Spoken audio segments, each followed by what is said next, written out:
Hello. Hi, everyone. Good afternoon. Thank you for joining us. My name is Vasilis Kalogiru. I'm here with my colleague Gerta Kum. Say hi, Gerta. Okay, I just arrived from Prague, almost directly through Warsaw, and we're gonna spend together 2 hours. It's a long session, to be honest. So I might get tired speaking, and you might get tired listening to me. But let's try to make it a bit, more interesting. And of course, feel free if you want to take a short break, do so. And I hope I don't hide the screen for you. So I'm working on the EU Agency for the Space Program in EUSPA and in the Department of Market and Downstream Innovation. And I don't know how many of you are aware of our institution, so I have some material to explain a little bit our agency to you and then go through what is, I would say, the core of the presentation, the opportunities that we currently have available.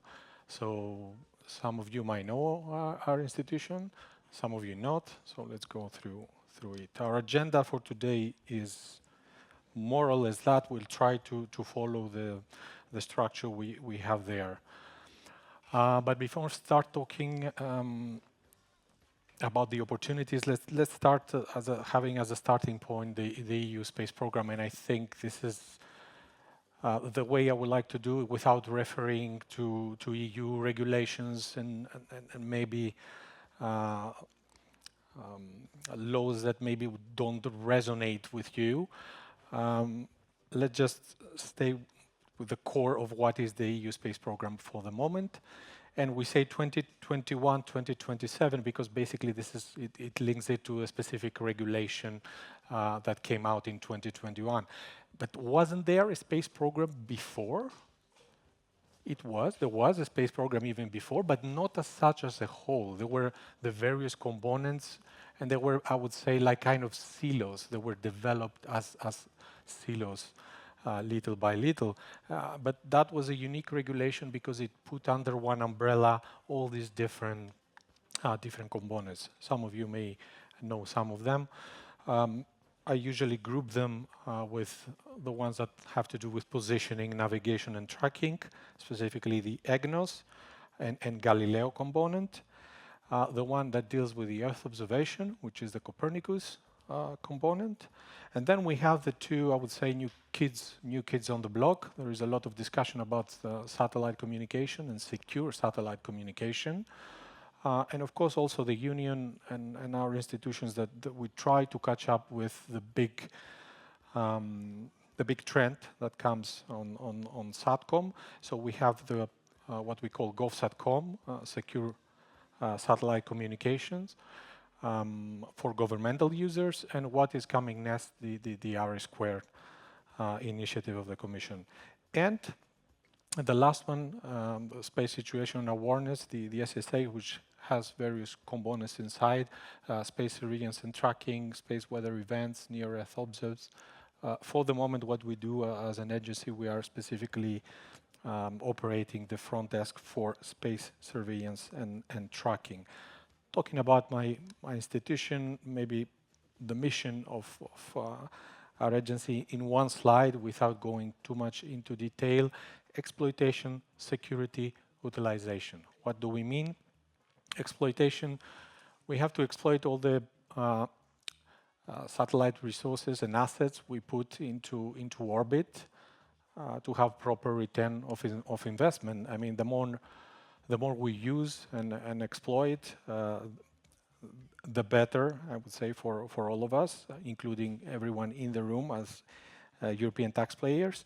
So we make sure that, particularly as regards Galileo and EGNOS, that the services are provided to the required service levels 24/7. We take care of the operation. As regards the SATCOM, the GovSatCom hub and R2, we prepare for the services to come. Specifically, as regards the hub, we're quite close actually to initial services. And the SST, the Space Surveillance and Tracking, as I said, we operate a front desk. So if you are, for example, a satellite provider, you can register to this front desk and being provided services which are connected to space surveillance and tracking, particularly if you have assets and satellites in orbit. Security, a very important component of the EU space program. So we have the security accreditation component, but also we run operations, security operations through the GSMC, the Galileo Security Monitoring Center. And we're also the key contributor in the implementation of the EU space strategy for security defense. There you go, another strategic document that came out from EU, and we are one of the institutions being nominated there and taking certain actions. Some of them will be also be described here later today by Gerda. And the last, which is the part that I work and Gerda works a lot, is the utilization part. So the market development part, the communication part, the user uptake part. We have good services, but if we don't have users and no one uses them, it just doesn't make any sense. So we seek to have users that use the services. We seek to have companies basically building their whole businesses on the space data and services that are provided. And we do that through the various tools that we have. Can you hear me well? Are we okay so far? Good. I talked about the security part, but maybe Gerda will say a bit more about the EU Space Information Sharing Analysis Center, the ISAC. I have just one slide to basically repeat some of the information I already mentioned on security operations. Very important. Basically, we have the center monitoring continuously all the logs, and that's very important for risk analysis and security threats and alerts that are issued through security operations, the SecOps. We have the security governance, of course, of the EU space program, and also a detached, I would say, body, which is the Security Accreditation Board, the SAB. All the member states are represented there. In the SAB is the authority, the Security Accreditation Authority. This board that accredits the services that are secure, and it's important that is, let's say, in the governance itself, it's somehow detached, but there is also some connection with EUSPA, with the center. So let's go now to the part of utilization that I mentioned, and this is mostly connects with the work we do in the Department of Market and Downstream Innovation. One of the first things that we put together that comes also before EUSPA, before the EU Agency for the Space Program, we were called the European GNSS Agency. As you might know, our mandate was primarily focused on Galileo and EGNOS. After 2021, our mandate expanded to various areas of the space program. I showed you before the slide with our mission, and you might have noticed that depending on the EU space program component, depending on these components, our mission slightly changes because it's still evolving. You might have noticed on EGNOS and Galileo, our role is a bit more elevated, but this is normal because the agency was dealing with these components before, so it's normal. Little by little, we start working also with the rest of the components. Sorry for this back and forwards. So the very first point action that we start doing is market intelligence. We have market reports that we issue every year, and many companies, come to us to tell us that this is a very good overview to understand where we are in the market, and they are useful not only for companies but also for investors. It is actually through these market intelligence reports that we get to feed our next actions and our next calls and our next grants. We need to somehow inform these decisions. I come, for example, from a forestry domain. If it was to me, I would leave all the grants on this specific domain, but we inform the decisions of the grants based also on market intelligence, but also market drivers. What is important at this moment? What makes sense to invest? And we take great responsibility of the decisions we make there because it's At the end, I repeat the phrase, taxpayers' money. We have, we try to nurture more the space ecosystem in Europe. And there is a lot of discussion about industry competitiveness and how we try to promote synergies between all the components that I showed before, which, as I said, they came out and were developed a little bit in silos. So you have like companies that are a little bit specialized on Galileo, the ones that define themselves as Earth observation companies. Maybe you come one of those. I don't know the background of the audience. Maybe some others would like to enter into the SATCOM, satellite communications area. So there is a lot of variety inside the EU Space Program, and there is a lot of variety in the ecosystem, but we try to promote synergies in various applications. And I give one example which I like, which is the emergency management, the disaster management kind of domain, where we see the importance of space as a backbone for all the services. If you are responding to a disaster of an emergency, you basically need communication. You can't coordinate if you don't have communication. You need situational awareness, and you get this from satellite observations, from images, from drones. It can come even from the ground, from geotagged imagery. And you need also positioning, so you know how to find yourself in the terrain. So how we try to do all the aspects that I mentioned before, and is one slide that put together our funding instruments. The ones at least we work on the moment. This is also something that it's evolving. The first is Cassini. It's the initiative of the European Union on entrepreneurship. We work together with colleagues from Commission, and as regards Cassini, you will hear a lot more. Gerda has some very cool slides, Cassini branded slides. So this is the part of her presentation. I will be focusing today on Horizon Europe, the research and innovation framework, which is quite well known, but if it's not well known to you, I will try to make it a bit more well known, and maybe you will get to bid in one of the Horizon Europe funds. The fundamental elements, which is another tool, maybe focusing on receivers, antennas, and chipsets, and something newer, for which unfortunately I have only one slide because I can't say more. It's an initiative. It's called Make It with Space. And I have all these little circles there just to make the point that what we try to do also in EUSPA is make companies move from one tool to the other. What do I mean with this? We have incredible startups, for example, in the Cassini instrument, because this is basically the main focus of Cassini, to build an ecosystem. So we have many good startups there, but they reach a bit of maturity, and we would like to bring them into applying from grants, getting more funds from the other instruments. We believe this is important because at the end of the day, whatever the instruments do, like Cassini, is not that useful if you get a prize or you win a hackathon and then you just don't develop the solution. It's a dead end. We would like companies to continue their trip and build. The phrase I like is build sustainable space businesses, and it's not easy, I know. So I will start on Horizon Europe, but before showing where we are now and what opportunity we have now, I take a step back on what we did in the past in Horizon Europe. We are not new in implementing this tool.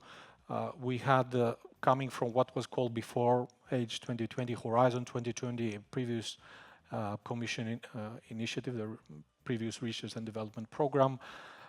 We had 5 calls there, but of course the focus, as I said before, was mainly on developing solutions based on Galileo and EGNOS, because this is what the agency was primarily doing before.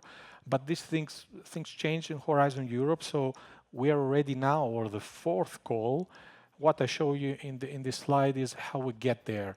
We had already these 3 calls, and you see that little by little we change thematics. We change the maturity of what we call TRL, technological readiness level, which is just an index at the end to infer maturity of the technology that is being developed.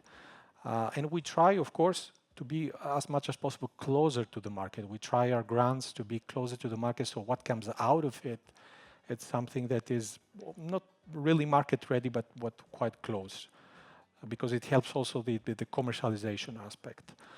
So in the past we had mainly innovation actions. We changed the balance. In the second call, we had also some research and innovation. We had pre-commercial procurement opening. These are types of actions in Horizon Europe. If you in the past have participated in Horizon Europe grants, maybe you are aware of it. Actually, let me revert the question to you. Are you aware of Horizon Europe? Have you ever aware and bid in a proposal?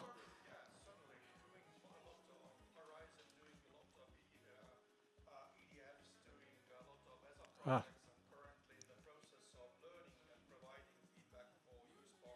Okay. Okay, you're all over the place. Oh, you mentioned EDF and ESA. That's good. Okay, okay. So, okay, thanks for that. So, and you see the various budget lines that we had per call in the past. But the most important, the point I want to make is who participates in these. And I showed 3 pie charts, but more or less the statistics are the same. The point to make here is that more of 50% of the participants are indeed companies, private companies, and this is something that we try to, let's say, keep this balance, not because other actors are not important, but our focus is there. I mean, we don't want to lose focus on the commercialization aspect, utilizing Horizon as a tool. And this is good that more than 50%, consistently, I would say, are companies, and a large part of them, here's the next slide, are SMEs, which is another, I would say, target group for us as companies. Approximately, specifically 35% of the budget, not of the participants, of the budget goes to SMEs. The cross-fertilization aspect is the one that I mentioned that we would like. Actually, I gave more or less this presentation in the Cassini event that we had 3 weeks ago, or 2 weeks ago in Prague. Yeah, this is part of the action we take to try to bring also more startups into the Horizon Europe work. It's not an easy thing to do because Horizon comes also with some cumbersome maybe procedures that we try to improve. We are aware. We try to make a little bit things better. And that's actually the third point, the lump sum implementation, which I don't know if you are aware of it, but in any case, it makes things easier for companies to participate, particularly reduces a little bit the financial management, which some companies see it, and they see it as a barrier, let's say, of entry. So trying to make it easier for them to participate. And we have quite higher success rate, which is still remains high after all the previous calls, which is approximately 26%. So 1 out of 4 proposals that we receive eventually gets funded. I would like also to introduce you to some of companies and projects. Usually, in the past, we were speaking a lot about projects, but now our focus more and more is into what the projects, the companies inside the projects are doing. And we get some companies that really utilize to the maximum extent the budget, and they put in the market good products. And I have this slide as example. The companies, the logos are coming from companies, not for projects. The example of AgroApps in Greece, which we have in 2 or 3, maybe 2 projects. Specs for Green is one of them, and AgriBit is another one. The company develops their solution based on Galileo data from the ground as agriculture applications, focus company. The name reveals it, AgroApps, and also uses also Earth observation Copernicus data. So they have their own solution, their own applications targeting farmers who would like to use this approach and base the solution on space data. The other company is TeamTrack. on the forest management field. Tim Track is from Belgium, and we have them in the project called Swift. Quite successful so far in validating their solution for detecting infestation using artificial intelligence and Earth observation data. Then we have GRED from Italy. We have them in a couple of projects. They develop little by little a solution that synthesizes and synergizes data coming from Sentinel satellites, so Earth observation, and also Galileo measurements. So the Galileo measurements bring, let's say, accuracy on the spot on one specific point that this solution is deployed. And the application is landslides, monitoring of landslides. And it was actually developed and also deployed in Slovenia in one of the landslide events. And this is good for us, I mean, to see also the solutions being deployed in practice. And the last one is CAP 2020, which is a French company with offices also in Spain.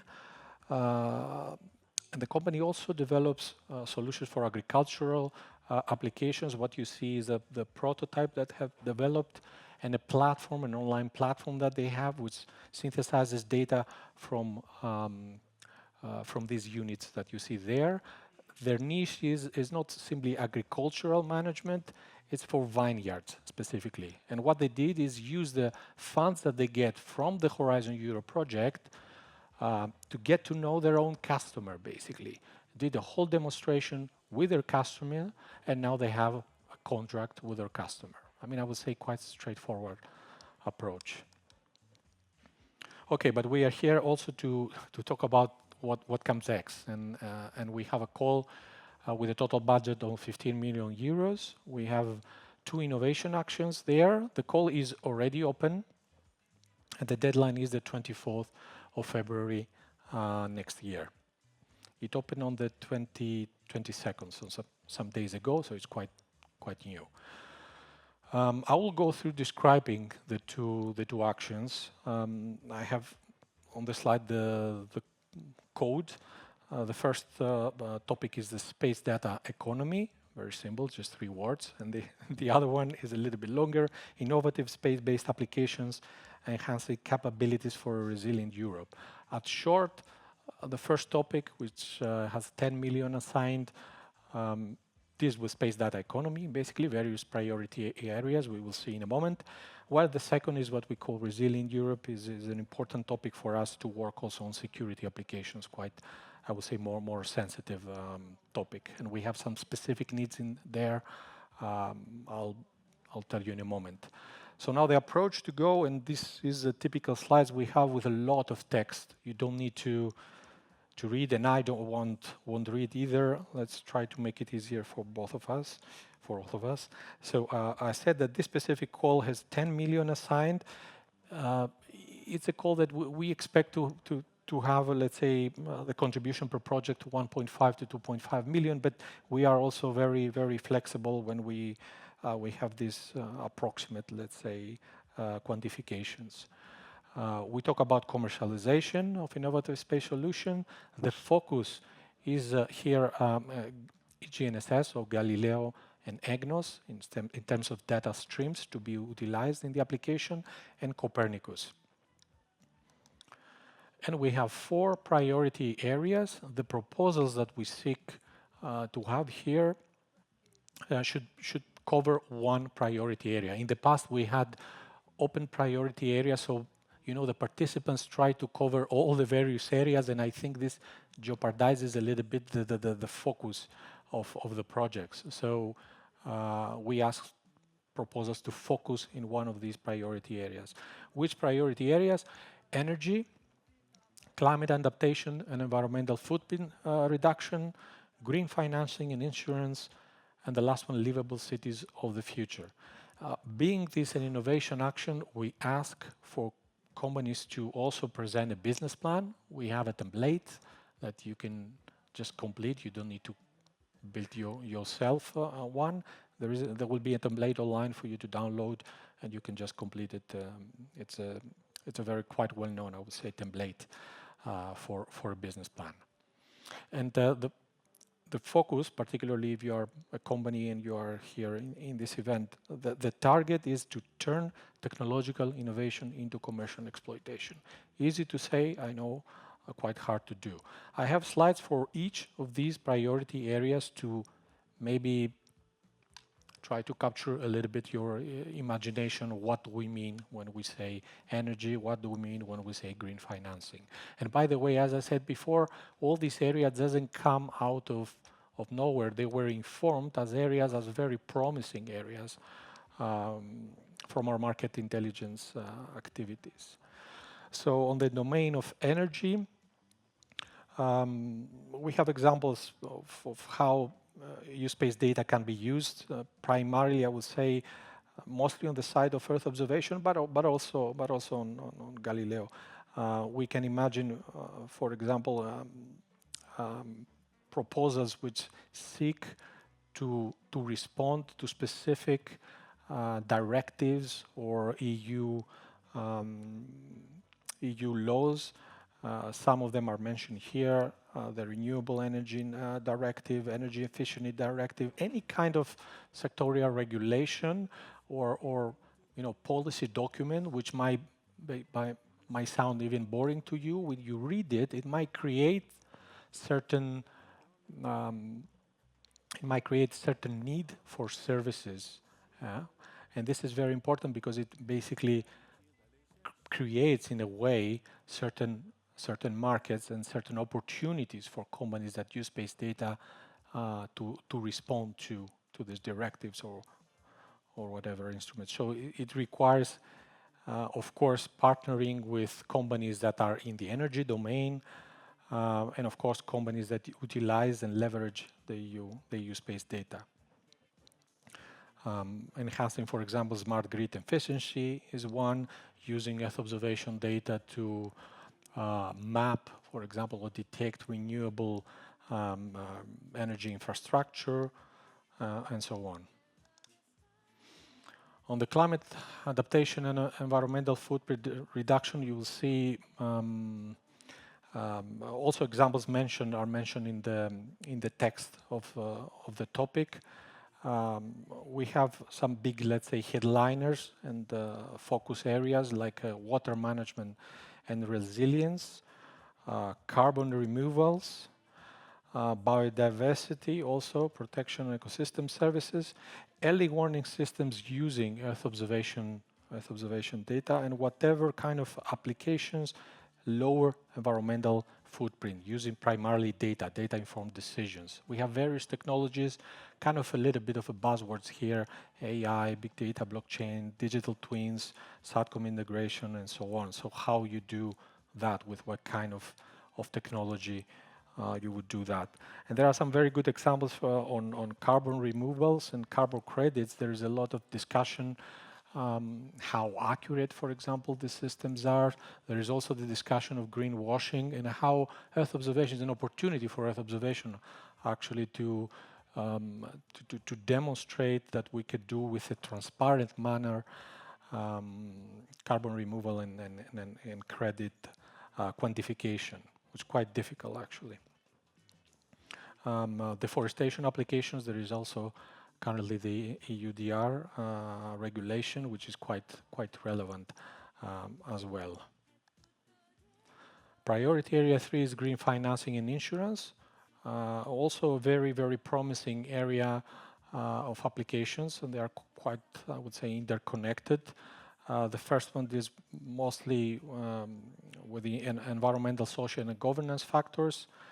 While the second on the insurance, we seek to have applications that utilize EU space data, primarily, again, Copernicus, I would say, even more connected to Earth observation, so that you can understand risks on insured, for example, property or insured businesses. I'm missing the phrase now. Index-based insurance, which is quite promising area. And the last one, it is a little bit transversal, I would say, is called Livable Cities of the Future. So basically, it takes, we talk about applications that can be any of the one we already mentioned, but the user, the user we target with these applications are primarily cities, regions, like local actors. We believe there is a kind of gap to how EU space program data and services are applied locally. We would like to work a little bit more with this kind of users. We have also a project, a pre-commercial procurement project, which is called Space for Cities, which is currently active. It has quite a lot of good ideas that were proposed in the framework of this project for cities. We believe that this is a good opportunity, this priority area, to bring this a little bit forward. We have local actors that sometimes lack for simple tools. You know, the complexity of space is hard to bring down with simple tools, I know, particularly when we talk about applications that are quite sophisticated, like climate resilience infrastructures or sustainable tourism, you know. But building it down to very simple applications that even a decision maker at local level can just, you know, use, even if it's not super accurate, if it has certain, I would say, levels of accuracy, it will help. It will be better than nothing. And believe me, these are quite underserved, I would say, users. Some other examples on urban logistics, which is more connected to mobility. And the last is an example of cultural heritage. It's a good area because also our institution is now working on establishing what we call a cultural heritage hub in the framework of Copernicus. This is something that our Copernicus colleagues are working on. And that finalizes the first topic. I'm now taking a breath and moving on the second topic, innovative space-based applications, enhancing capabilities for a resilient Europe. What kind of capabilities and what kind of budget we have available here? We have 5 million. This is also an innovation action and also quite close to the market. The target TRL is 7 to 9. So we are seeking companies that will build solution with the users, what we call crisis and security practitioners. Okay, this is the important aspect of this topic because it has one additional need.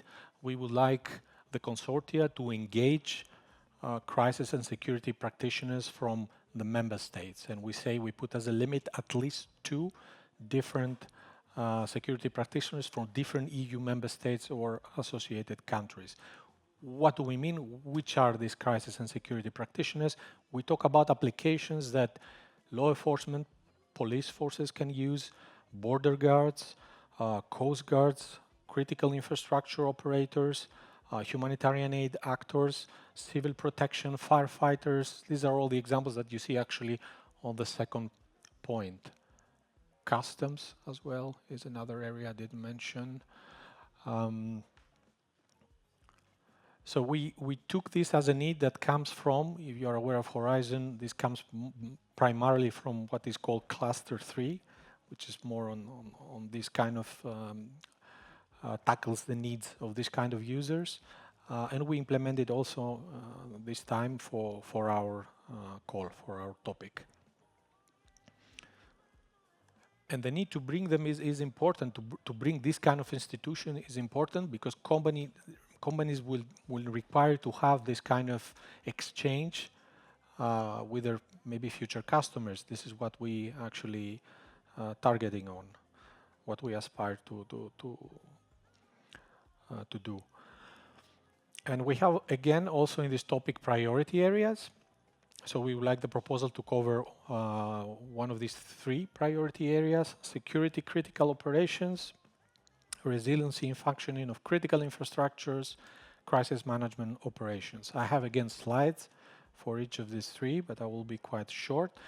And since we are in a I would say more relevant event, of course, here the proposals is we talk about the resiliency, the aspect of cyber security threats has to be also, let's say, included in the proposal. We don't want these applications to be, I would say, out of the blue without proper consideration of these risks. The first priority area, security critical operations.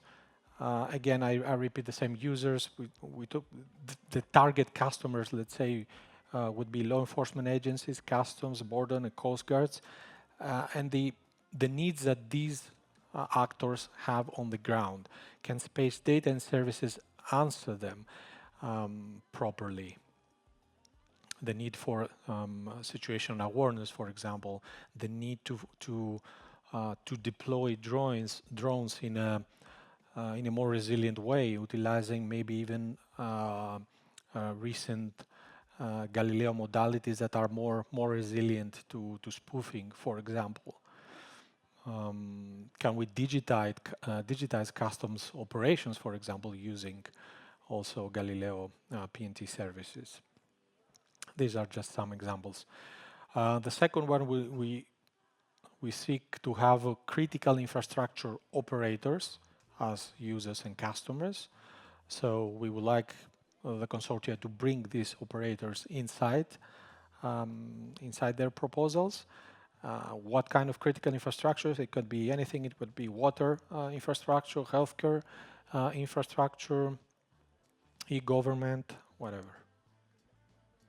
And the last priority area, crisis management operations, focusing primarily on civil protection activities and humanitarian actors, even NGOs that are non-governmental organizations that are acting on behalf of these actors. So I have a slide here on Horizon Europe, just to, particularly for the ones that are not very, don't know the framework per se.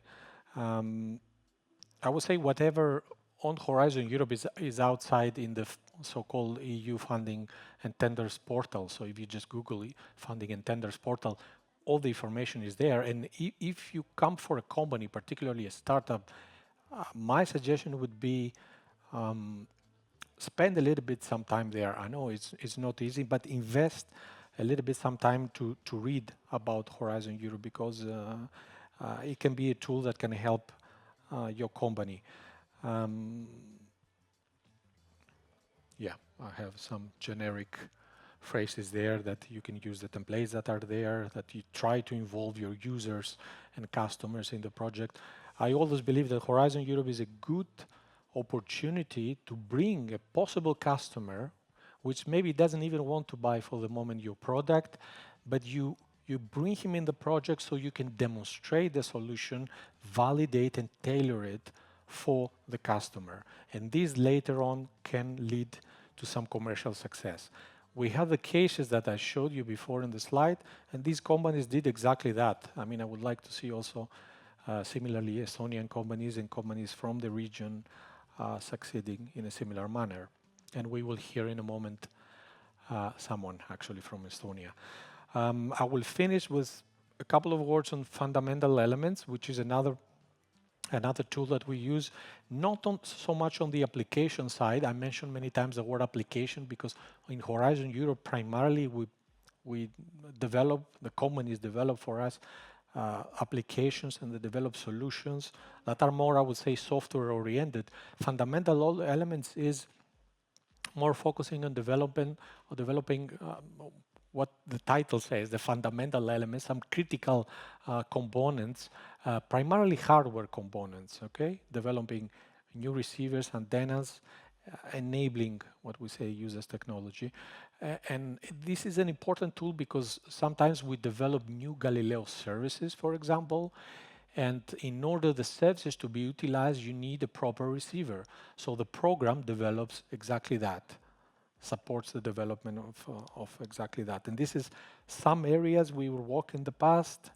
I'm not going to leave the slide for too long, just road and urban mobility. We work on aviation and maritime domain. We work on consumer solutions, critical infrastructure, other transversal technology, agriculture. So building domain-specific receivers, for example, that are tailored to the needs of these communities. And this is a list of some ongoing projects that we have in fundamental elements. areas that we worked in the past. A good example, for example, is the emergency warning satellite service, is a Galileo service which is not yet operational, yet we start working, developing receivers for a service that is not even, let's say, operational for the moment. We did the same with the authentication service of Galileo, the OSNME, or the high accuracy service of Galileo, the HAS. So utilization and tailoring of this service, so bringing it, as I say, from the space down to Earth for real-world applications. Large part of the budget, as you see on the pie chart, is on Galileo rather than EGNOS, but there is some also significant budget on EGNOS. And the last slide is on the Make It with Space. I said I'd only have one slide because it has been announced, but it's not yet out. This is an upcoming procurement. It's for us the instrument to link a bit what we do with grants with the final step to commercialize the solutions. Because usually what happens, we have projects that very successfully develop something and then they keep it there and they don't proceed to commercialize it. With Make It with Space, we plan to do this, like support the companies in this last step. We will have an indicative budget of 90 million euros. It will be a procurement, it won't be a grant, so we will be buying kind of market development actions from the companies to bring their customers in, and together, that's why we call it Make It with Space. Let's take a break. Gerda, how do we proceed now? Yes. Should we do a Q&A? Yes. Just because I guess maybe we do. We have questions here.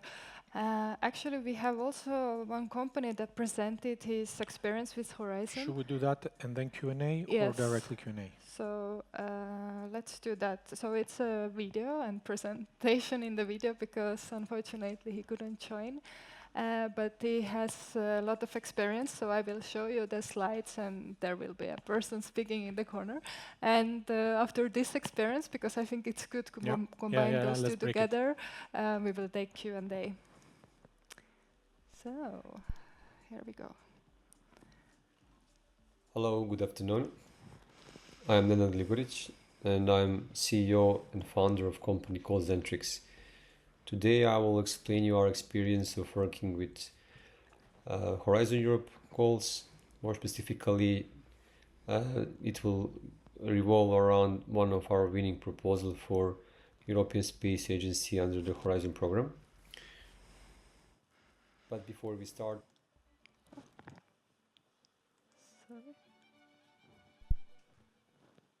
let me try again. Here we go.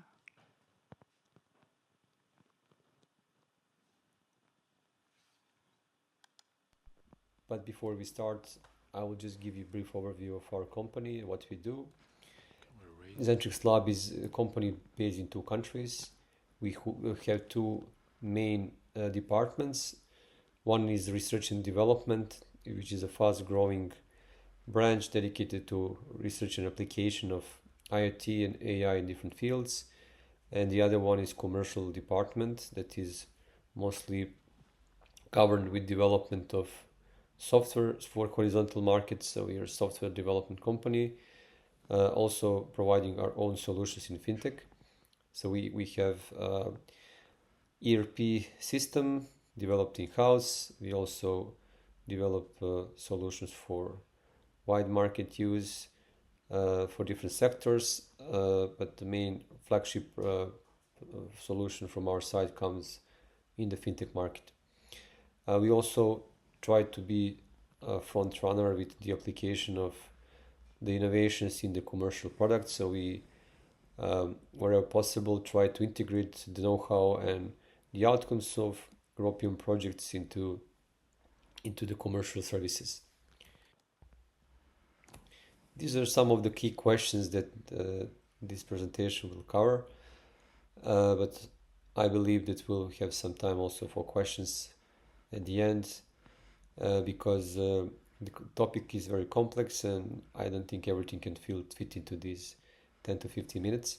So I will try to be brief and exact, addressing what you see on the screen now, and we can organize maybe specific sessions if you need more clarity or maybe a follow-up.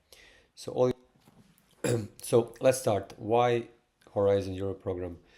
Horizon Europe program is very impactful in a way that it supports universities, also SMEs, industry, big, large enterprises, and others to start with specific idea, to mature specific idea, but also if you have the off-the-shelf services, it can support you further mature those and extend your client base. Zentric is working in the Horizon Europe project since H2020, and the team has much more than this. So we have combined 50 years of experience working with Horizon projects, and this represent for us a way to have for the number of years stable mechanisms to test new MVPs, but also to integrate some new knowledge and some new know-how into commercial services. Specifically, this call from European Space Agency under the identifier Space 2056, which was announced during 2022, was a particular interest for us because we already have some mobility services and existing clients, and we wanted to extend this offering with a new knowledge, a new IP that can provide for us some advancement on the market other than the competition can provide. Meaning, there are a lot of companies in the logistics sectors that provide the ability to calculate the distance between two dots and to allow to understand when specific truck will come from its source to its destination. Besides this, there are a lot of other services that revolves around what is mentioned now, but in short, we already have logistics service for monitoring and fleet management. Thus, we expanded for there and wanted to include some satellites services to offer us a better and more exact calculation of routes and more exact management in the logistics.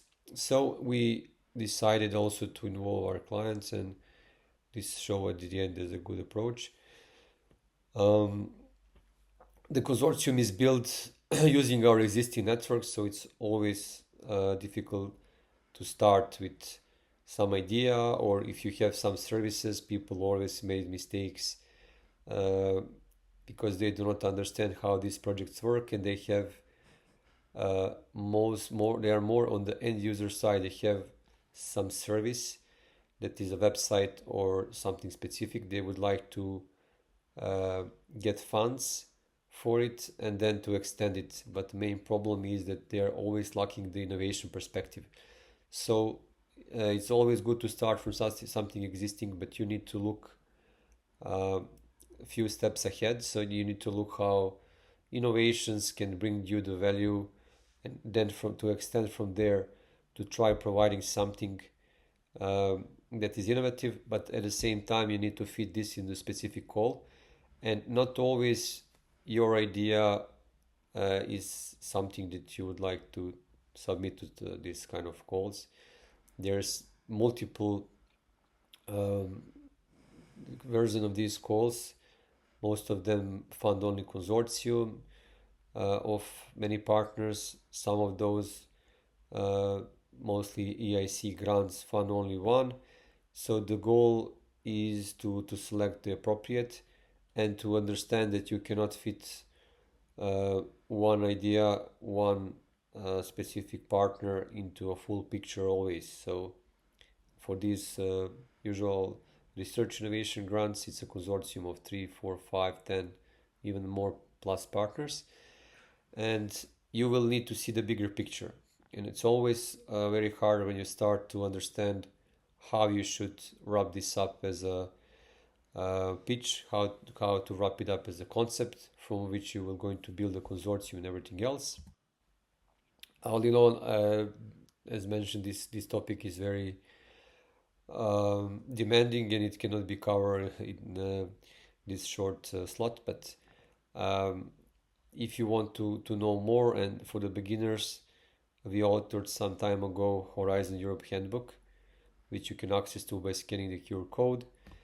And the most important part is to first understand how the process go from the beginning, how you can first get into existing consortium, how you can offer your services, how you can offer your idea to existing networks, because this can be an easier way than starting from scratch, consortium building and writing of the proposal idea. From the other side, you have consultancy. They can help you if you have an idea to make it reality, maybe to build a consortium or to try to help you through the process. But this is not always the best option, depending on the experience, also depending on how much consultancy that you reach out to is knowledgeable in a specific domain. Do they have the right person to help you? Sometimes they charge for the service. They also need to have the network of partners if you don't have it. Geographical distribution should be also taken into account, so not partners from one country, but as less as possible partners from one country, and so on and so on. So these are very important topics that are a right formula to building the competing consortium. But as mentioned at the beginning, the best way would be to just try and reach out to ones that are already formed to some extent, and then to offer you your expertise. This is all explained on this link. When you scan the QR code, you can download the handbook, and you can see more details about the mechanisms of how you can get into the existing proposals. To cut the story short, you have on the call page for the specific proposal on the EU portal, you have ability to post your advertisement, and the most important is for you to understand how you can contribute to the call, and then based on that to offer as an announcement for the search partner to find you and potentially reach out to you to onboard you in a specific consortium. Application process is very complex, and I can speak from our experience, since we have significant traction working in Horizon Europe consortium building, drafting, and applying. So first you need to understand your idea and build your concept, but the concept should directly correspond to the call requirements. If it's not like that, you can fall into the trap of having the consortium that cannot deliver the key requirements of the call. So creating proposal concept for specific call, and creating is with a good narrative with a selling point. So you would need to have all ingredients in place. You need to have technical partners, you need to have research partners, partners for the end user for the validation, and so on. Once you develop the idea and identify the key roles, you start with consortium building. Partners should be gathered, and these roles should directly match the call requirements. One way is if you lead the effort, you can go on partner search and again check who want to participate in the call. But our suggestion would be to try and reach out to the best players in the field. This means that if this is a satellite call, it would be good to understand in Europe who is the company or university well positioned in space, and then to try and reaching out to them with a concept note to join your consortium. These steps can be very demanding for someone that was not familiar before with the Horizon project. But all in all, if these contributions are well understood and if you have well balanced the partners in a consortium, it should not always be only research or all industry. The idea is to have the proper mix between the two. And if you reach out to correct people, you might even have someone that can help you write and help you to streamline the process, because most of the organizations that you will reach out to probably have prior experience working with the Horizon program. Very laborious process. One of the steps is the establishment of the working process. So we usually do it with regular meetings to make sure that everything is in place. Definition of the budget individually for all partners so that it can cover their roles and they have enough resources to perform in case the grant is funded. You will need to select the coordinator that will, on behalf of the consortium, submit the application and also take cover of the coordination process in case the project is funded. And besides all the steps mentioned, it is very important to have enough time to review the final draft before the submission and double check that there is no requirements or specific documents unmet and unprepared, because in those cases you will just have the rejection letter. We all went through the process a number of times. For the specific European Space Agency call, we already had the access to the network, so this project was built from our existing network of and pool of partners. We started from scratch with some preliminary ideas. Project called Spatra is funded 2 years ago, and we were happy to be able to execute it. Project will be finalized this year. During the submission phase, we revolved the core idea around these two streams. One was for rail, the second one was for the road.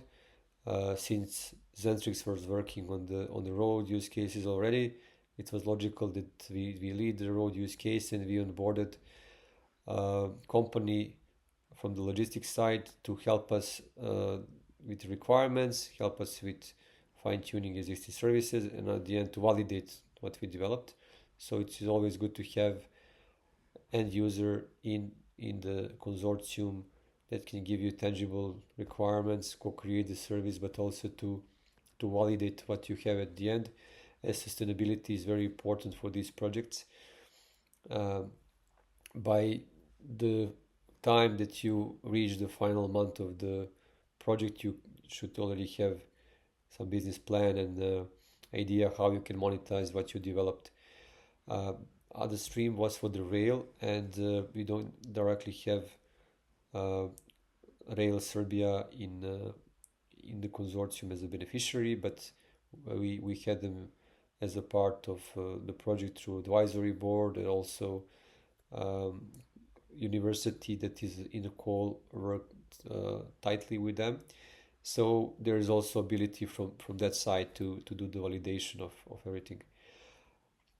I will stop here and I will not go into too much details of the actual project. You can find more information on the Spatra project.eu if you want to learn more about the project.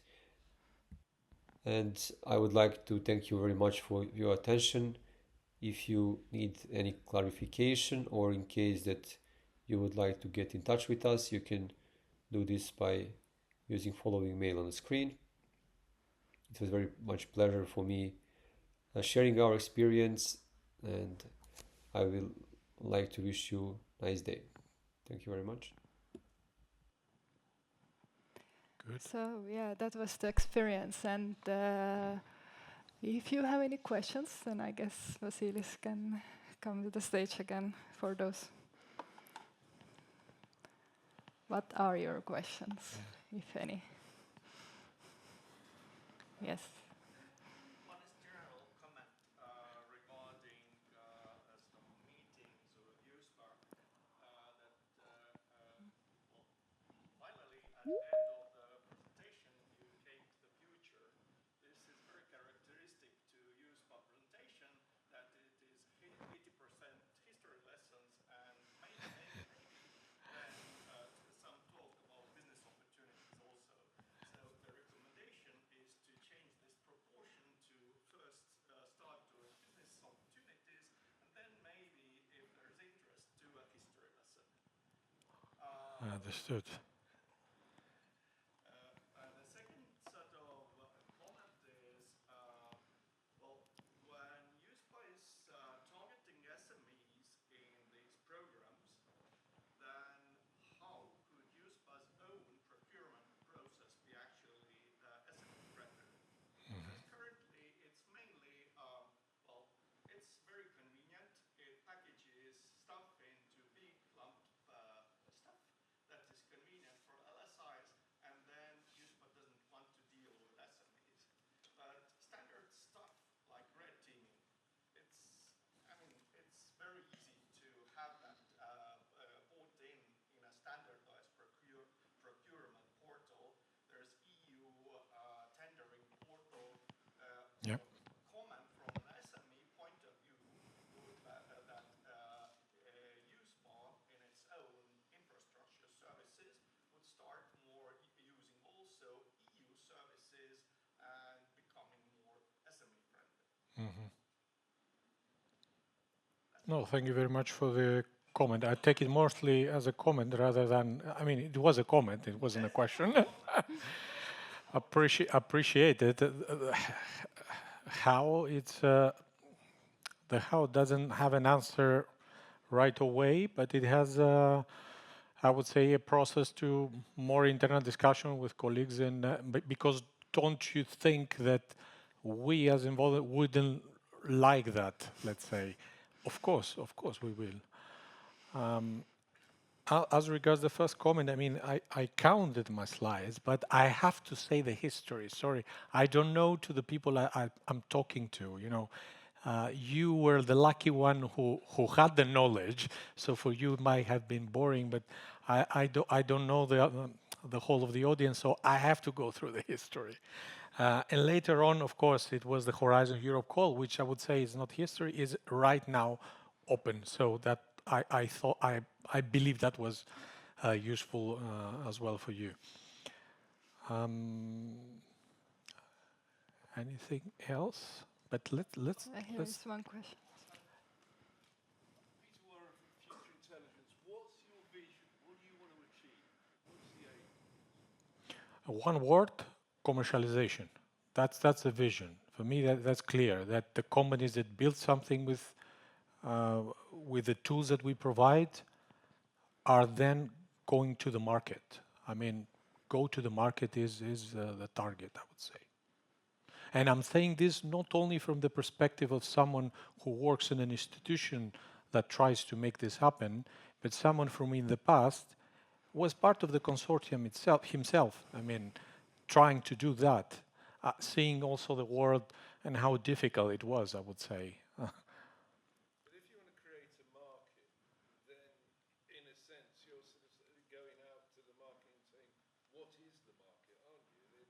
Yes. to be an elementary confusion here. I didn't understand the point. What I said is that we informed the decisions we take, as I said, the thematics, for example, which themes, why green financing, is not because I decided. We see the numbers, and the numbers we see is that these sectors and these priority areas, as I called them before, are quite challenging, are quite promising. And this is where we invest. But also, the whole process, I mean, this is not visible to everyone, but what we put on the paper is then being, I wouldn't say scrutinized, but reviewed by national coordination points, which of course will comment. And, sometimes the text that comes out, if I may say, is also changes a bit, and maybe the flow when you read it doesn't go through very easy. But there are many people who comment for all the member states. It is not only our contribution, and of course European Commission as well, our colleagues in DEFIS. Do you think a cumulative budget of 39 million euros is enough For cumulative. to encourage this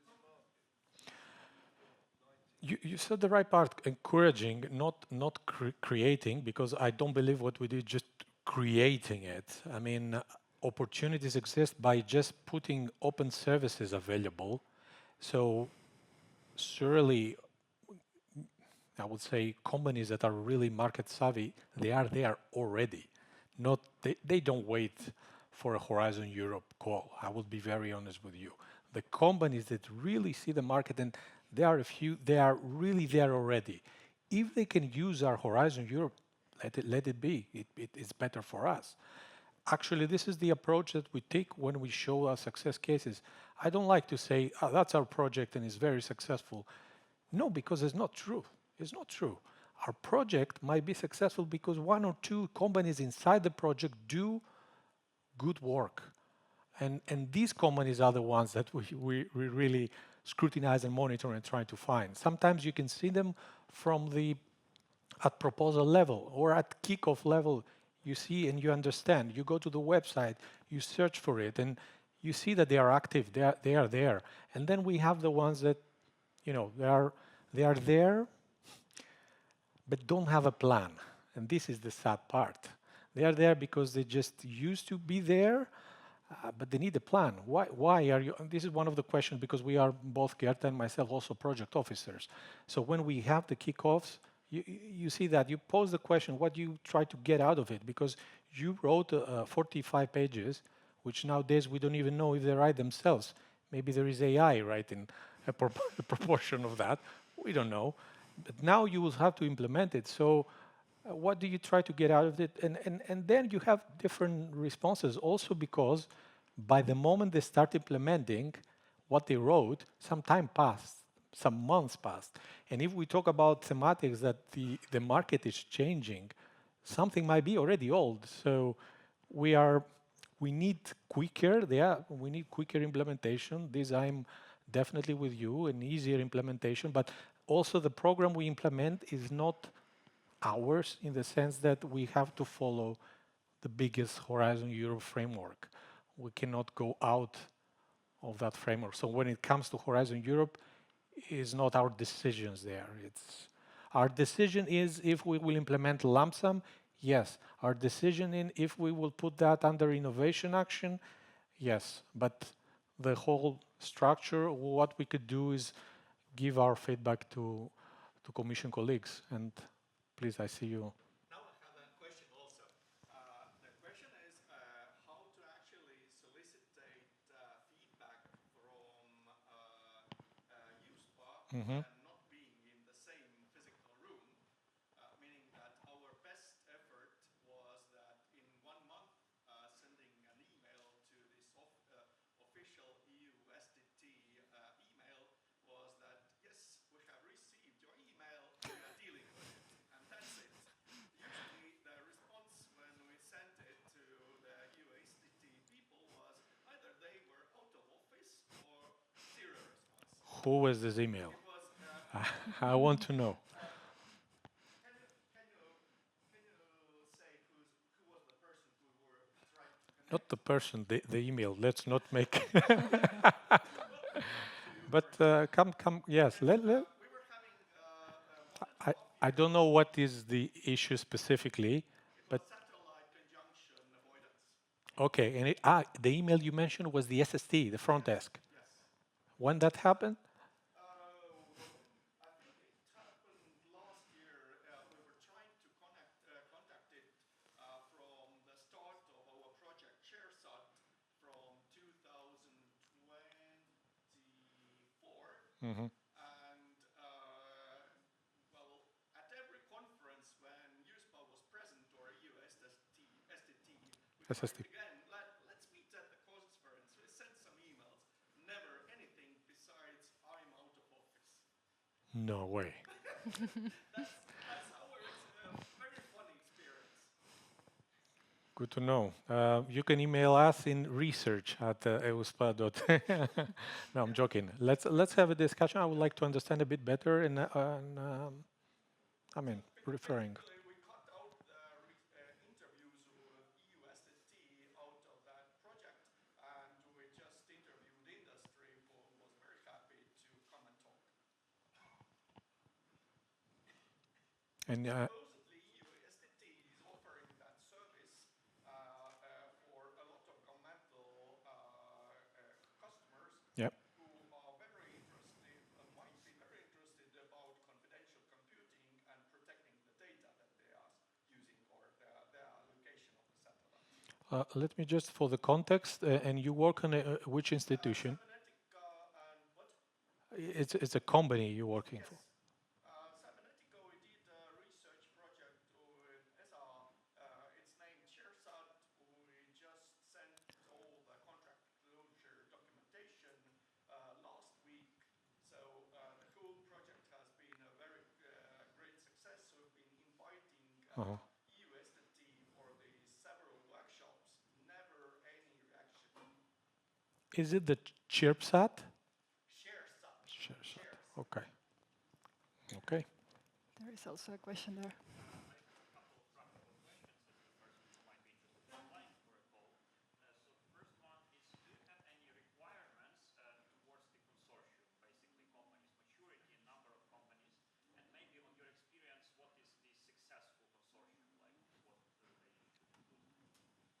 Yeah, that's a good one.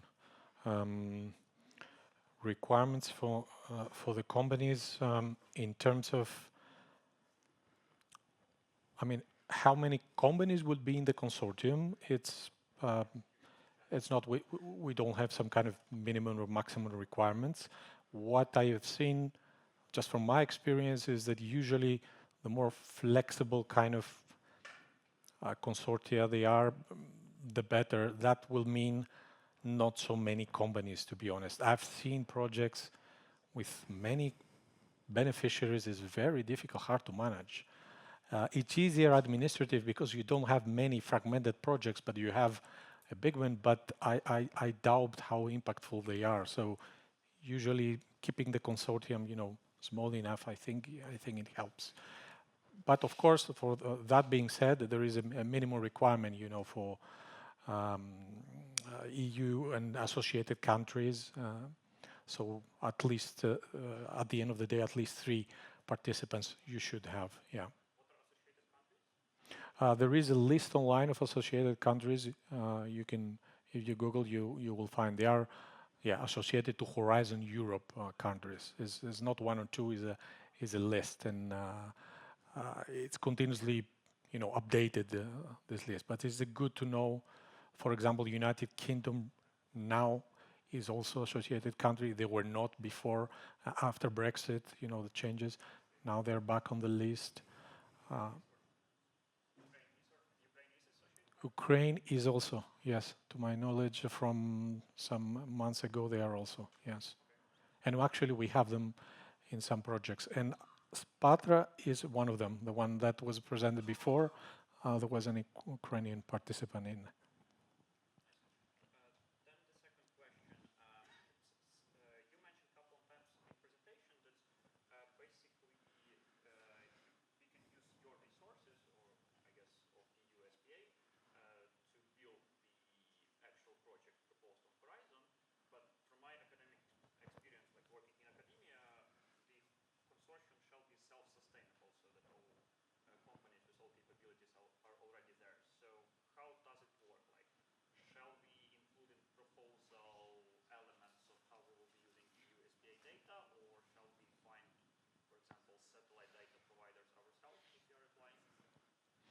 If you speak specifically about data, and if you speak specifically about, I would suggest, I would guess Earth observation data, because this is usually a requirement. There are consortia that have, I mean, both approaches exist. There are consortia who say we would like to work with data, and we have a data provider in our consortium because the data would like to work are X. I don't know, ISI data, for example, and we have ISI and Demos imaging data or whatever.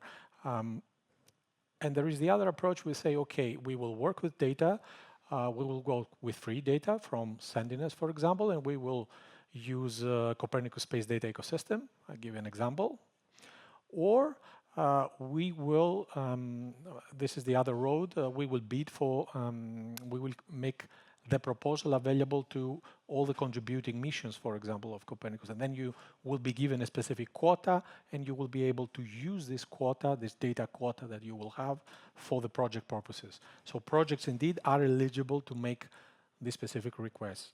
Not with us, but we made the linkage of the with our colleagues in ESA, which are managing this part.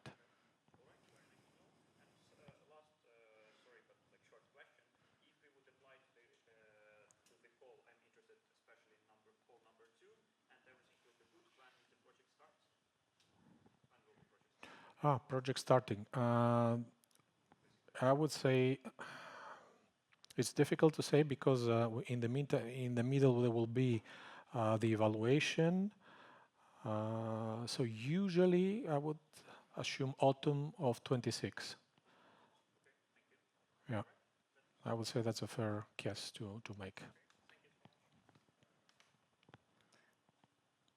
Any other questions, or if not, oh, we do. One more question, and I guess the last one. Very, very short policy-related question. Did I hear you say correctly that also utilizing cluster 3 funding for some of the Horizon ISP activities that you're running? Is that correct? Sorry, I didn't hear the question. You mentioned cluster 3. Cluster 3, yeah. What I mentioned is that we got some idea from cluster 3. We don't manage cluster 3 topics, but the idea of having as a requirement the practitioners inside the project came from cluster 3, and they have a specific. Actually, if you are bidding for this specific topic, there is one template, it's one pager. Don't be afraid of templates. One pager where they just list which are these practitioners that will be in the project. And this template is very typical for cluster 3. Like, I don't know, the border guards of Estonia will be participants in the project. And you just list them because there is the minimum requirement to have at least 2 of those. Okay. I mean, we can continue after you go with Cassini. Exactly. So we don't have much time left, a little bit over 30 minutes, but I will introduce you 2 things. One is ISAC initiative by EUSPA, and the second one is Cassini Entrepreneurship Program. So I will try to also focus on some opportunities that you have. Some of you might be more established companies, some of you not so established, but I think you can learn from both of those presentations something for you. So I'm Gerda Gum from Estonia, second national expert at EUSPA in Prague, and I work in the same department as Vasilis as market development officer. So as he mentioned, we work on market development, and I am more strongly related to Cassini Entrepreneurship Program as well. However, before that, I will give you a short overview of ISAC initiative that is also initiated by our colleagues from Cybersecurity Department, Paul Varela, Cedric Ia.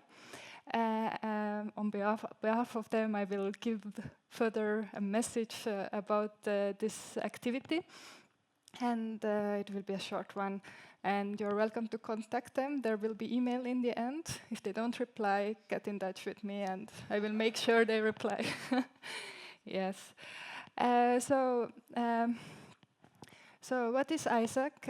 It is initiated by, it is initiated by EU, European Commission and EUSPA to facilitate better collaboration among the companies, industry, academia, and other different organizations and institutions where there is focus on space defense, security, and threats, and having some collaboration in this area. So we will discuss what are the principles of EU Space ISAC, what is it, why was it created, and how is it run. There I will also tell you what are the opportunities when you join the initiative. And then we will go into how this organization is working and how do different activities in there then take place. And then there are some final thoughts on this. So how was it started? So I will use this actually, it's nicer. So in 2022, EU leaders identified that space is a strategic domain in strategic compass, and this led to first ever EU space strategy for security and defense. So it was only in 2022. And they understood it's important to protect its space assets and deter hostile activities in space and strengthen EU strategic posture and autonomy. And then, as I mentioned, Commission and EUSPA initiated EU Space ISAC, so it stands for Information Sharing Analysis Center. Similar kind of organizations have been established in other domains like energy and finance. But what it is a platform that promotes collaboration, awareness, and best practices among private entities to ensure the safety of our space systems and the networks we rely on. And here are some of the principles I want to say what it is and what it isn't. So it's a non-profit, member-driven organization. It's aiming to engage both industry, public sector institutions, and academia. It's network-based information sharing platform. What it is not, it's not a regulatory authority or body, it's not incident response body, and it's not an EU security monitoring center. Why was it created? They saw space as a critical infrastructure, and there are many new companies in the industry that do not have resources to take care of the security, and the level of security is quite low. So it's the place where to share the best practices for them as well to get knowledge about the incidents and situations in space. And also because space and the industry itself is a very complex environment, and there are different companies and different parts of the supply chain. And the objective is really to unite EU space community and enhance sector-wide resilience and cybersecurity awareness. And how is it run? So it's composed by a board. There is also EUSPA and Commission as co-chairs. There are 12 funding members, 6 SMEs and 6 large enterprises. And of course, there are regular elections to renew the board. And first and foremost, it's an industry-led initiative by members for the members. And what does it mean, actually? So they have different events organized along the year. General assemblies, board meetings, there are separate working groups as well, and these organizations presented at different EU space conferences as well. And the idea is to really collaborate and exchange with each other, but also with other sectoral ISACs to learn from them how to, what kind of activities to do in this kind of organization. And here is a call for interest. So every half a year, they call for new members. If you're interested in joining, when you go into this QR, you could apply for it. So the deadline is in a few days, so hurry up. But the next one is also taking place probably in April. So it's twice a year your chance to join the initiative. And here is also some example of working groups that they're having right now, security and cybersecurity threats working group. And you also have a chance to join norm standards and best practices for space security working group. And they do produce and share dedicated analysis and studies on rising threats. They also draft newsletters and small intelligence reports. In some ways, if you're a member, it's maybe a way for you to also show to other members what you are doing or dealing with. And as a setup, it's really like information sharing platform to cooperate between different members.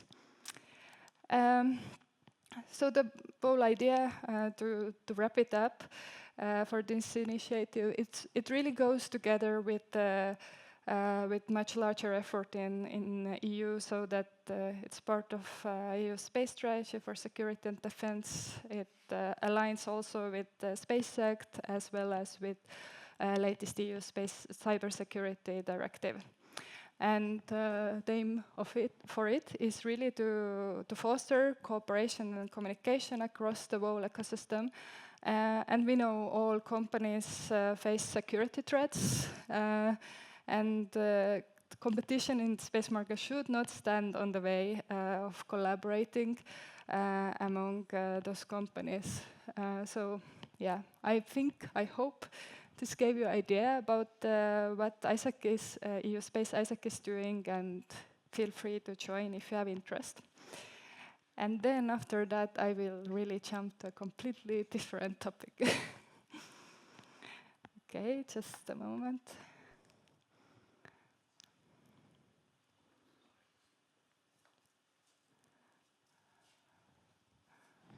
Oh, sorry. Yes, so here we go. You can see my slides now. Yeah, okay, very good. So we have a few more minutes, and I will introduce you Cassini. I'm not sure how many of you have heard about the program before or been part of it. Hands? Oh, a few people. Okay, good. But I will really try to give you overview of what all we are doing, because it's actually a big program, and maybe you have been only part of a little part of like one of the parts of the program, let's say. So this is your chance to get the full overview, and if you have more questions, feel free to ask questions afterwards. I will be here during the reception. So as you've seen, there's a lot of money in there. It's 1 billion initiative to support EU space entrepreneurship activities. It started as well in 2021 and lasting until 2027, and I think most likely also going to continue after that. And as you see, there are different space components we want companies to use, as mentioned by Vasilis as well, and Cassini entrepreneurship activities or program is exactly there to enhance companies who are really on the very early stage start using space technologies. So those are different activities. You can see maybe the first 4 of them, Space Camps, Academy, Hackathon, Challenges, are for those individuals and startups who are really on the early stage of exploring how to start a company in space.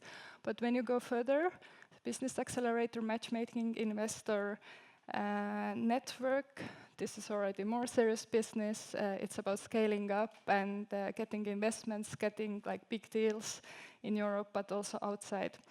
And in the end, there is this event called Entrepreneurship Days that take place every year, where we gather all Cassini community together. To first of all, of course, to celebrate the activities they have been part of, but also give them opportunity to meet quite a huge number of investors. Yes. So here are some numbers. I was told rather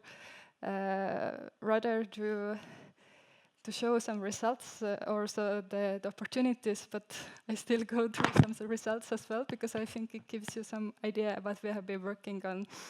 So there is a tremendous number of founders that we have supported throughout this program since 2021. And as you see, also a lot of VCs and investors that we are in touch with, and the private funding talks to itself that the companies that have been part of our programs are also able to get some funding from outside. EUSPA Market Downstream and Innovation Department, this word actually says we focus more on downstream. However, we get feedback, and we have to listen to it. We get feedback that many companies from upstream would also like to part of some entrepreneurship activities, and actually they are part of it. We try to facilitate as much as possible. So, for example, Cassini Challenges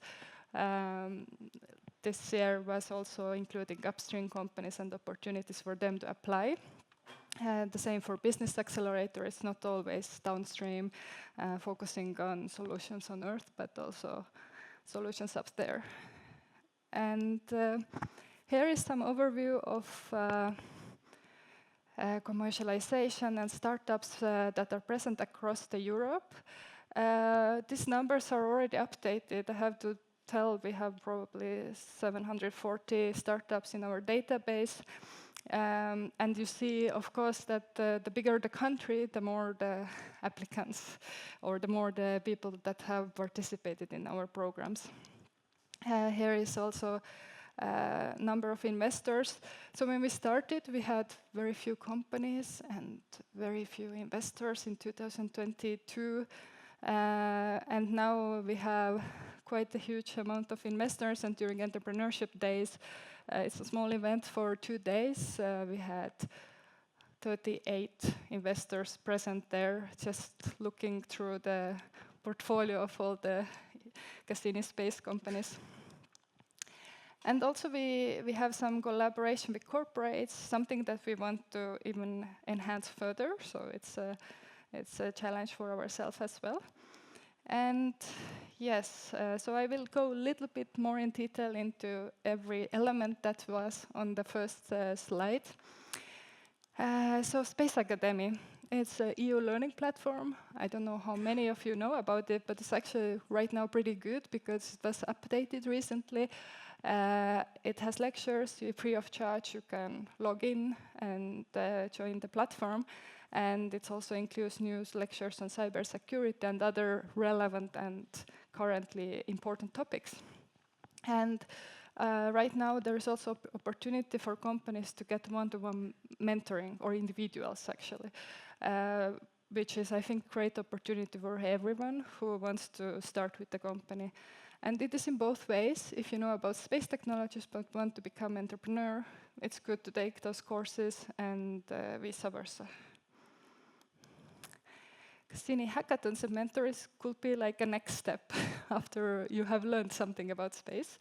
This is activity that takes place twice a year, and every time we have a different topic around Europe. So it's 10 different locations in Europe per time. And this is like any other hackathon, but always the topic has to be related to space, and they have to use space technologies. Last one was taking place in spring about healthcare. It was very interesting. I was able to join the event. What was very interesting that a lot of people who knew nothing about space came to this event, and they were like healthcare practitioners, like really specialists from their side, and then they found team members from the space side. And they used, there are some examples as well. So they really did some created some solutions for remote healthcare, used IoT and different space technologies together, Copernicus as well. So it was really, really interesting to see people really from outside other industries to join the space journey. And next one is going to happen very soon, 7th to 9th of November, also in 10 locations. But you can also join online, not so much maybe fun as in the place, but it's also possible. And before we have had many different topics actually, environment, biodiversity, defense, security as well. So let's see what will come next year. Cassini challenges is like a next step from hackathon. Once you got your idea, you can go into Cassini challenges. It's my favorite because you can just win prizes, which means you can win money. And this competition for us actually is really great opportunity for EUSPA to learn about market, what is happening in the heads, ideas, and actually in reality, like what kind of products are developed. Of course, depending how we narrow down the topic for this year as well. So last year we had it very broad. It included both Galileo, Copernicus, SST, SSA, Gov.com solutions.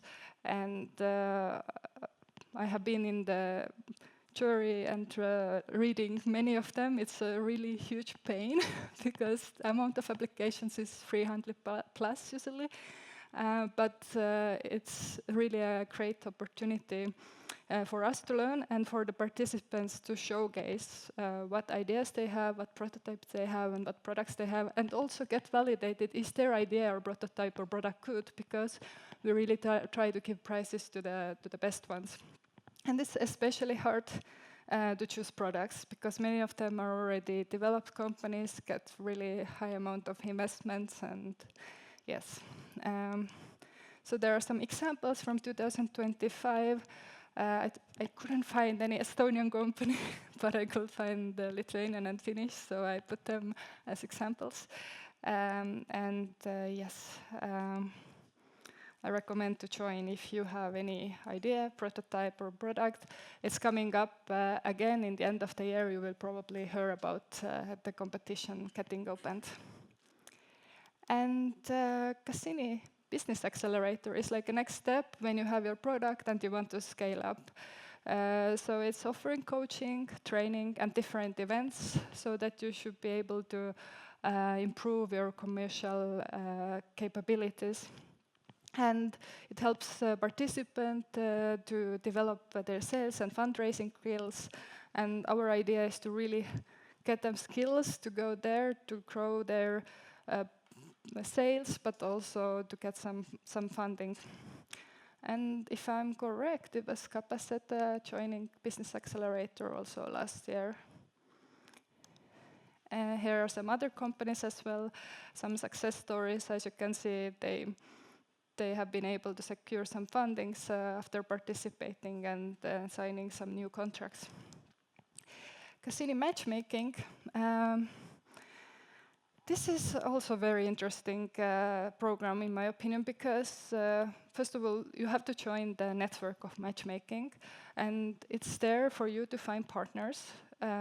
So investors who are interested in you, or also bigger corporates. And I wanted to leave here also Salt Lake City, USA. So mostly we're focused on different events in Europe. If you're a company, part of the matchmaking, we might invite you to one of those events and match you together with investors. However, many companies, and this is again feedback that we receive, want to really expand out of Europe as well, because space is international, right? And competition from US is big. So this year, first time, we had also companies joining Salt Lake City event in USA. And yeah, there are some of them coming as well. We are quite regularly also in Slush, I have to say. Yes, and here are also some success stories. I won't go too deep into it, maybe. But I wanted to bring you some example of some results. So this is just Q2 from 2025. It was freshly made by my colleagues, so I wanted to show like that we have to also measure the results to see if this money that we put in gives some results and really enhances the market. And here are also, for example, Astrolight. That is very interesting case because they joined Cassini Entrepreneurship Days last year. They met the investor there, and this year they came back and had won the product prize as well. So there are some, and got more investments, so there are some really, really good examples of some success stories. And finally, Cassini Entrepreneurship Days. This happens once a year, as I mentioned already, and we had just one on 8th to 9th of October, and I thought instead of speaking, I will show you the video from the same event a few weeks ago. I'm also on the video quite a lot, unfortunately, but yeah, I think it will be fun for you to see. Okay. Just a moment. Yes, enjoy.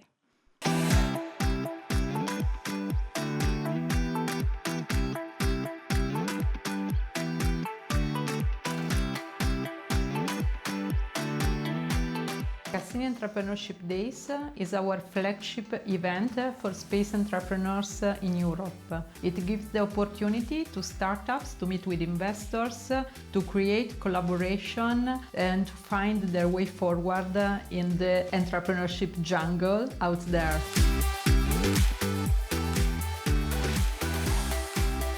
If you are starting space tech company, Cassini is one of the best programs that you can join, because you will meet here not only mentors and experts from the industry, decision makers, but also investors that can support you during your journey.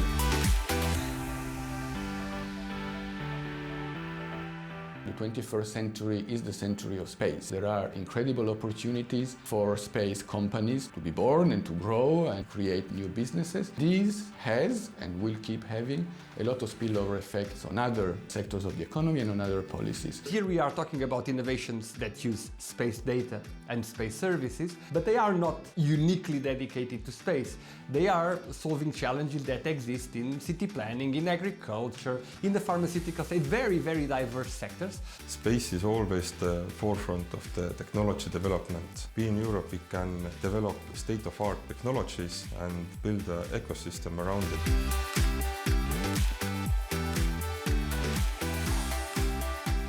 We started back in 2022 as a very small community with only a few companies. Every year it's getting bigger, but still having this sense of community. It's really amazing to see how the community is growing, but also how the startups are growing.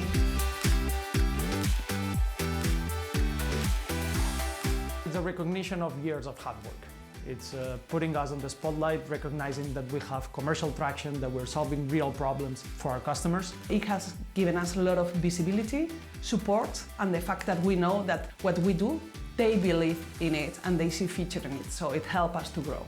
Gave us so much energy and so much passion. It validates, it makes a huge difference. It takes you so much further.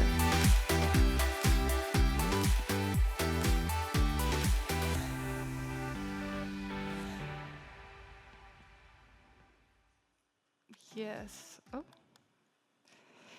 So, yes, I think this video said it all. We really have a big team working with those Cassini activities, and we are really trying to listen and very open for any kind of contacts. And that's why I will also share you a couple of things that might be useful for you. So we have Cassini newsletter. I know newsletter doesn't sound good, but it comes once a month, and we actually double check that, you know, we make sure the information there is relevant and it includes new opportunities. So I recommend to join if you're interested in being up to date. What are the next upcoming Cassini activities? We also have all the companies up on Deal Room, so you can access data, information about all the companies that we have been in touch with, and you can also see investments that are done into those companies later on. So we use it by ourselves as well to really follow up and track the further development of the companies. And here I'm mentioning something that I did not mention much in the previous slides, is Space Camps. It's a pilot initiative that started this year and will continue in coming years. This is opportunity for companies that think that they would like to organize space camps, or it's opportunity maybe for someone's kids, because it's meant for younger people from age 14 to 18. And as I was involved in this activity, I saw such a great amount of enthusiasm, and I think it might have much more impact than many other activities that we are doing, because those kids come back saying, when is the next camp, can I join it? So it's a really, really nice activity. And here is our team. There is an email that you can write to, but also just get in touch with me. And we are more than happy to hear your thoughts, or if you have any questions, feel free to get in touch with me. That's it. I think we are done. Any questions? Yeah, I'm happy to hear them. Take them. Okay, you twice mentioned, you once mentioned defense, and in the video, like for a millisecond, there was defense also. Yes. So considering the focus that ESA has taken to 2025 to defense, and saying that ESA will help to protect Europe from current threats, what's the attitude in USPA? Is dual purpose still no-no, but cannot be talked about? Or Okay. has USPA recognized the proportions of money flow into space tech, and what's the proportion of defense and what's the proportion of other things? I will try to answer as much as I know. So I can maybe openly say dual use is not no-no anymore, because it's already part of our work. At least in Cassini entrepreneurship activities, we have to track the companies who are active in this field. It's coming directly from the Commission. Commission has initiative EUDIS, where they have defense-focused activities, hackathons, and so on, and we collaborate with them as well. So even though it takes maybe longer time for us to openly say it, but it's really true that we have to focus on that on the same way as ESA. There is no other choice, I would say. I don't know if Vasilis, you have any addition to say to this. And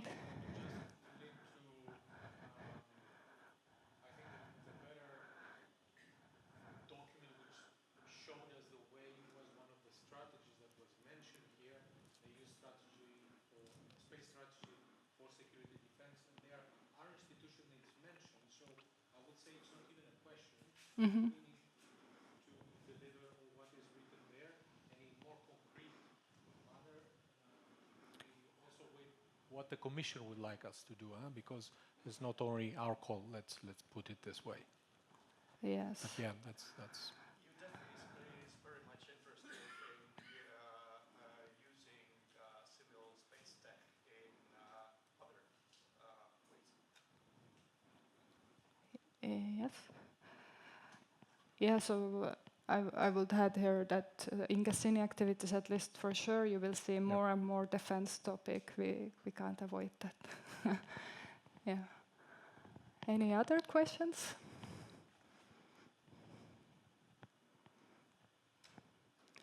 If not, yes, one more.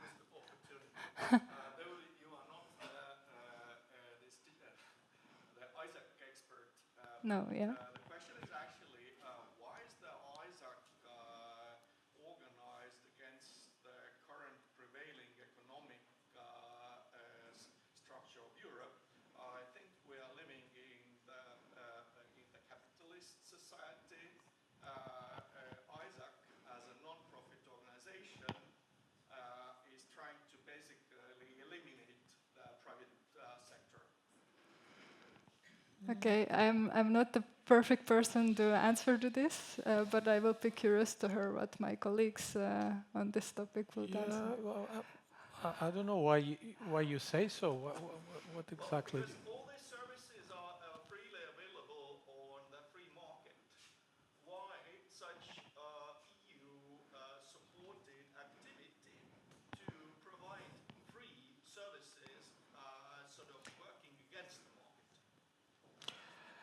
It would have been better if my colleagues from ISAC are here to properly answer the question. My understanding of the initiative is not that it goes in the direction on services, but it goes into the direction of community building. I mean, if you want resiliency, a lot of the things that even governmental actors do are doing them relying on the industry. So you can't say that you want only the governmental institutions to be resilient, and then the small companies that you have in the industry, you wouldn't like to bring them together, to inform them, to exchange, because at the end, this is what is an exchange of information platform. The aspect of services, I will need to go back to my colleagues, but yeah, it's mostly on community building and understanding of the risks, of the threats, how other companies doing. So bringing this companies together, at least the ones that are more experienced and they do have the infrastructure to do it, and maybe the smaller players that they don't. So I would say even that it reinforces the industry. Huh? It's on the contrary. Okay. Yeah. Okay, but then thank you, everyone. I was really happy to be here. It's, I guess, the longest session we have done in Estonia. And yes, of course, we were just showing you the fracture of what EUSPA is doing, but if you're interested in other topics, feel free to also get in touch with us, and maybe we are able to connect to right people. Thank you. Thank you.